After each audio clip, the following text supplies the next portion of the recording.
Hello and welcome back to another video. Today here again on Forza Horizon 5 to take a look at another brand new addition to the Forza series, which is this 2021 Lamborghini Countach. As is often the case with new vehicles, to unlock the new Lamborghini Countach, all you have to do is complete 20 points of this week's festival playlist, which is the summer season, which as you can see I've done by doing the 2 event labs, a seasonal championship, the 4 monthly rivals, which I always do first at the beginning of the month, and that was enough to obtain the car. Quickly though, before we get onto the Lamborghini in more detail, may I just say how incredible I'm finding this update already. Firstly, of course, the new props that I looked at in yesterday's video, but also today I was in for a pleasant surprise when I loaded up the game for the first time to unlock this car, to find an awesome new retro-style introduction film featuring that new Hyundai, which we'll unlock in a couple of weeks. And whilst unlocking the Countach, I was really enjoying the new radio station, which sadly I don't think I can include in today's video. But during this time I did listen to it enough to unlock one of the 3 new badges though, which is this really cool retro sunset that I have now equipped. The other 2 are the joystick and the rev counter. Anyway, back to the Lambo. I actually think this new Countach is a really cool car. I particularly like the way it looks, especially the front, mostly because I don't like the pop-up headlights which the original had. Although I do also think that is a really super cool looking car. It's just iconic, the original Countach. The only real problem with this new one is that it isn't the old one, and it isn't even its own car. It's basically the same as the Lamborghini Sian, and that was just an overpriced, mildly modified Aventador, which is basically what this is as well. The Aventador is probably about a fifth of the price of either of them, and from interior view here you'd be forgiven for thinking this was the Aventador. As far as I can tell, the only giveaway is the silhouette of the original Countach on the instrument cluster. The Countach though, just like the Sian, as well as having the Aventador's 6.5 litre V12, has added power from a supercapacitor, taking total output up to 808 horses, or bulls I guess, given it's a Lamborghini, not a Ferrari. Just like most Lamborghinis, it's all-wheel drive and quite heavy, with a total curb weight of 1,867 kilos, giving the Countach an overall rating of S1 865 here in Horizon 5. Before we headed back to the festival to take a look at the customization and upgrade options for this new car, we decided to drag race it against the Sian and the fastest Aventador that's in the game, the SVJ. And despite being about the same as the Sian underneath, and substantially more powerful than the SVJ, it somehow lost to both of them. So with that defeat, we went back to the festival. Being a road car, there are of course some manufacturer colours, which makes a nice change from the race cars in the last series.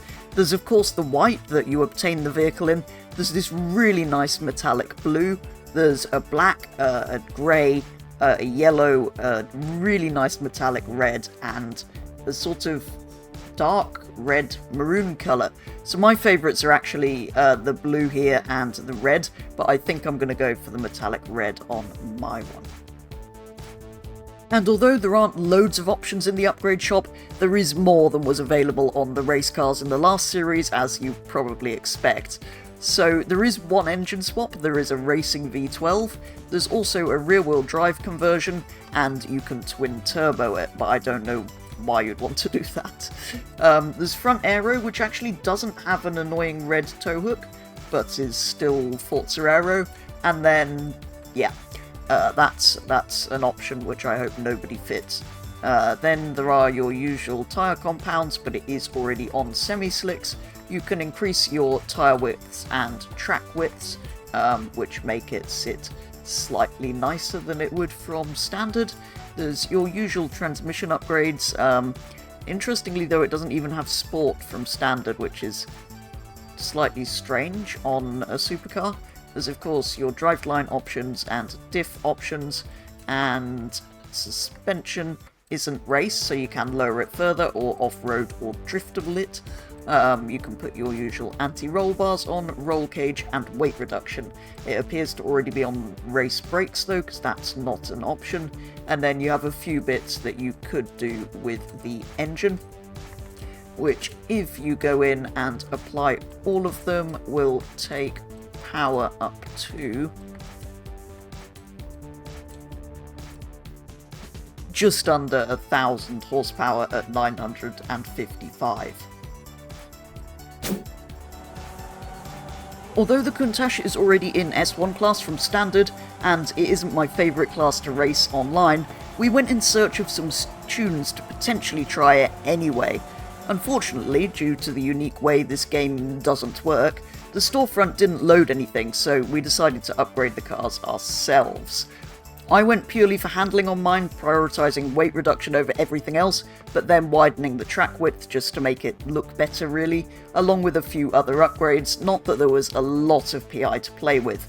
But anyway, with the upgrades complete, we headed into some open racing. We joined for the final race of an adventure at the Junas Blancas Sprint, which was absolutely overwhelmed with other Lamborghini Countaches.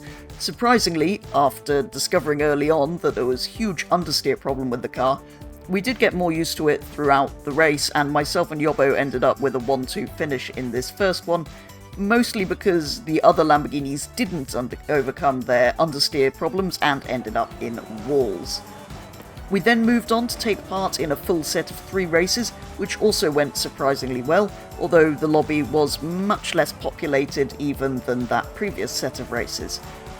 In the first race at the Horizon Mexico circuit, I did win overall in the better handling of the 2 Countaches, with Yobbo's more powerful set of upgrades preferring sprint routes, as you'd probably expect. The second race was a sprint, and I didn't really drive particularly well, so I ended up 3rd, which doesn't sound too bad, but there were only 3 cars in the race. And finally, at Los Jardins, after a much better drive, I won again in my much more handleable upgraded Countach. Overall then, the Countach did perform a lot better than we expected, and these races were more fun than I thought they would be. However, the lobbies were quite empty, and the cars we were up against weren't exactly tough competition, so at this point I set the Countach back to standard, to use just as a really cool looking Lamborghini to enjoy and drive in free roam rather than as something to race.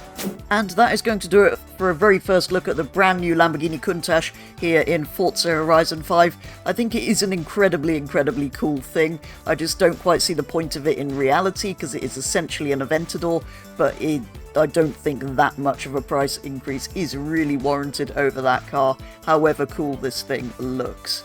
I was actually surprised by how good it was in S1 class, even with my own upgrades in, but it was up against not a lot of competition other than some other Lamborghini Countaches, so I don't think it would ever be great in that category, which is why I've set it back to standard. I do think though that it's an incredibly cool start to the Retro Wave update, which has been brilliant so far.